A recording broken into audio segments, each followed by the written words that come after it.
দুপুর পড়ছি 6টার দিকে। আমরা অনেকেই জানি না যে এই গরুর মাংস, যারা ভোক্তা সাধারণ আছেন তাদের অবগতির জন্য বলছি, এই গরুর মাংস 4-3 ঘন্টা পরে, প্রাণী সম্পদ অধিদপ্তর বলে 3 ঘন্টা পরে তার পচন শুরু হয়ে যায়, সেটা খাবার একদম উপযোগী থাকে না। সুতরাং আপনারা যখন গরুর মাংস ক্রয় করবেন, এই যে এখানে একটা ছিল আছে, কয়টার দিকে তারা জবাই করেছে সেই সময় থেকে আপনারা 3 ঘন্টা মিলাই নেবেন।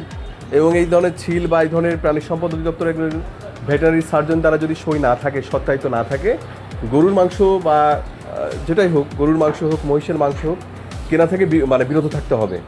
আপনাদেরকে তো আমি আগেও বলে গেছি যে 4-3 ঘন্টার পরে থাকবেন না, ফ্রিজে রেখে দিবেন।